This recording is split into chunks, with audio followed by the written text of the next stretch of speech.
I know you wanna leave me, but I refuse to let you go. Welcome back, welcome back, welcome back. If it's your first time rocking, welcome in. What up, everybody? This is Etienne.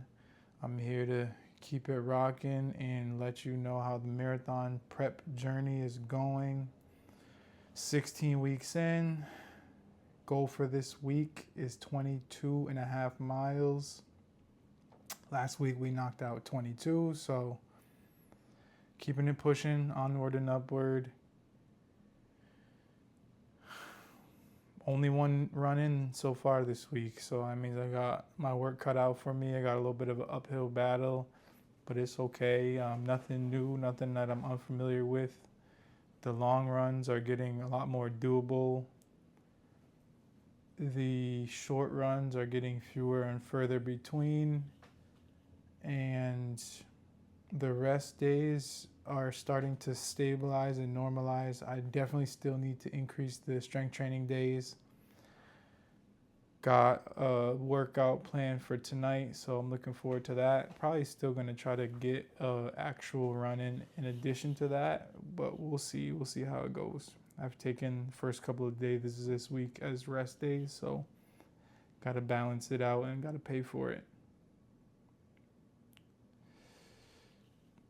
Name of the game this week is the runs are getting easier, but the stuff in between is getting more challenging. It's not that difficult now at this point for me to run 10 miles or to run 6 miles or to... I've only done one half marathon so far, and that was definitely not easy at all, but 10 miles, I can pretty much knock that out and have a decent time without too much of a struggle. But it's about worrying about not being home, not being present with the family, especially with the little one. She's getting bigger. She's doing things like crawling and eating and just becoming a lot more active of a person and an individual. So trying to be as present as possible at home, but also still squeeze in the runs and hit the weekly mileage goals. It's definitely the toughest part right now. It's a mental battle, mental gymnastics that I'm having to do, flips and turns and twists, but we're figuring it out. I'm getting there. Each week I get a little bit more savvy and a little bit more capable. Also, this content creation, it's time consuming. These videos, I have to record them, I have to think about them so that I have points to hit versus just babbling and rambling like I can. I'm very good at that. Editing, posting, all that takes time, especially to do it consistently, but I enjoy it. I see the benefit of it. I see the value of it. There's an accountability that comes along with it. So I'm loving it, but I am having to pay for it with my time and with my energy. Some days easier than others, some days more successful than others, some weeks more efficient than others.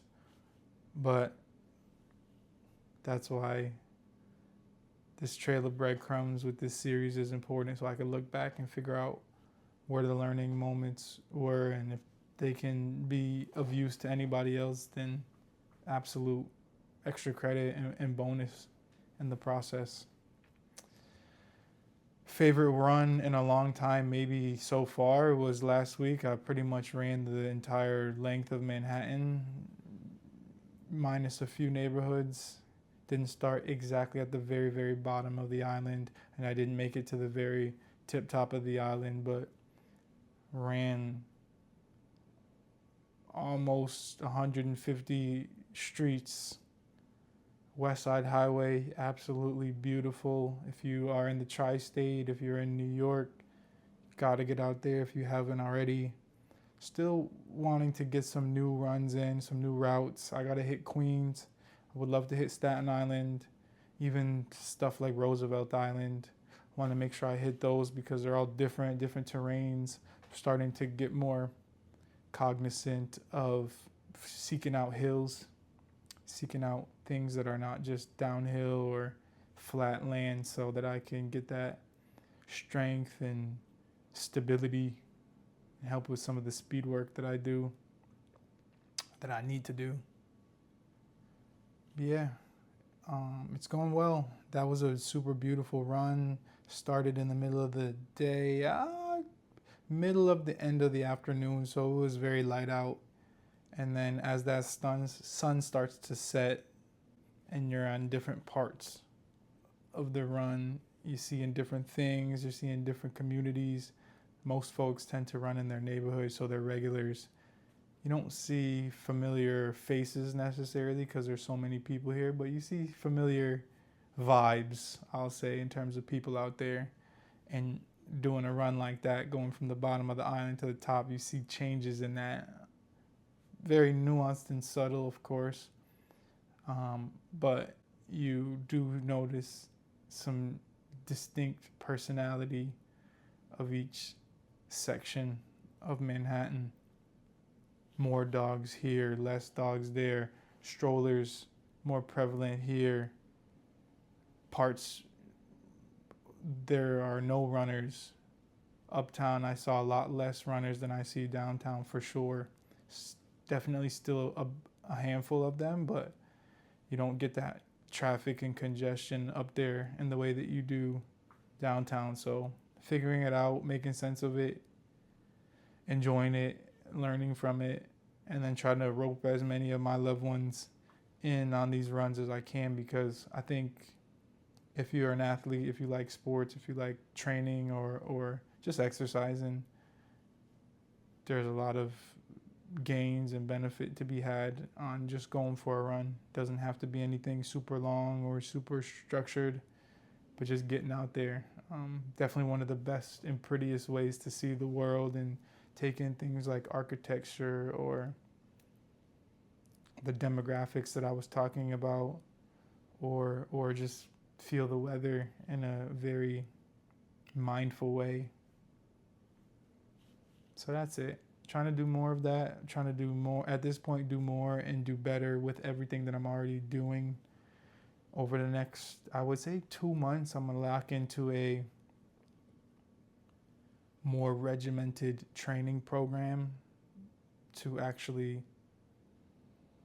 start my training for the marathon. I'm obviously training, but I'm training just to figure out how to run, and I feel pretty confident in that now. But next step is locking into how to do a marathon well. So more to come. I'm excited to delve into that in a very focused way.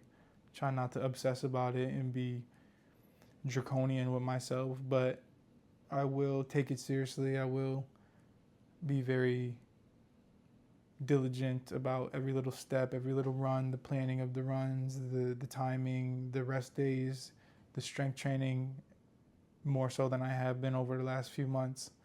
And then I'll hope to see that mileage time decrease and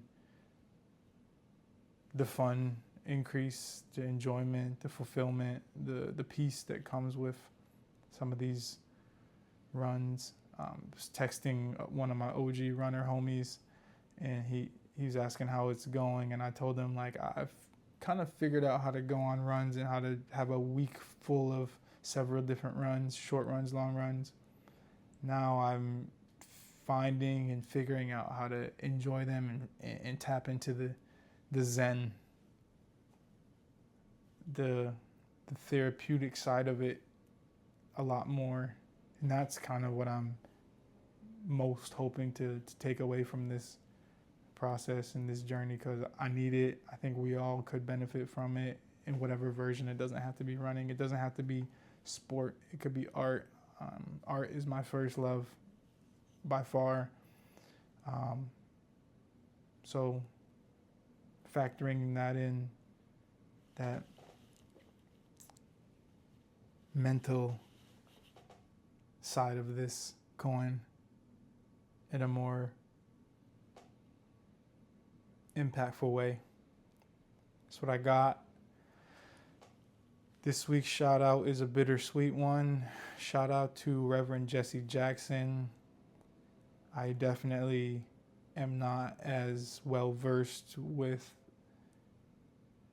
the Reverend's life and career and works. I have a very surface level understanding of his contributions to civil rights, to America, towards Black people, Black culture, Black power. I know that it's critical and the work was mission critical and pervasive. I know that he was a student, and I know that he had students that have shaped and are shaping the world that we live in the right ways. For the most part, the right ways, from what I understand. He's still a human. But I definitely will take some time to educate myself further, because it's important, especially when we think about what's to come next, who's to take the baton and keep going with it. So huge shout out to Reverend Jesse Jackson. Rest in peace and loving memory. This one will be dedicated to you. This week's runs definitely are being ran with a larger respect and consideration of Black people's contribution to the world, to our country, to sport, to everything. It's important. To me, it's one of the most important things aside from family, but it kind of underscores and frames family for me. So have to take a moment to tip my hat, to salute the work, the people doing the work, and the work that still needs to be done. I don't have the toolkit to do this type of tribute justice, so I'm gonna drop the mic and add in some commentary from a media figure, an educator, and a philanthropist that I respect and that I've come to understand was one of the Reverend's students. So he was a lot more eloquent than I have the capacity for, and I'll let him take it away. Thank y'all for tapping in with me. I appreciate you listening and hopefully learning alongside my process thus far. Happy Black History Month. Take care of yourself. Take care of your loved ones. Peace and love. To forget the people whose shoulders we stand on. But Jesse Jackson was different in every way imaginable. He's a child of the civil rights movement. He was a mentee of Martin Luther King. He was a civil rights pioneer himself. He's the founder of Operation Push, Operation Breadbasket. He did so many things for so many people. And I think it's incredibly important that we remember him for who he was. A lot of times, Martin Luther King is somebody who died and was swept into martyrdom, like Malcolm X and Medgar Evers and all these other people. But Jesse Jackson had the burden. Jesse Jackson had the burden of living. He had to live, and he had to struggle, and he had to get up, and he had to fall, and he had to do all sorts of things, which is different and harder. And he did it with style and grace and dignity, and he did it for us. And I think we can't forget that. There is no civil rights movement without people like Jesse Jackson.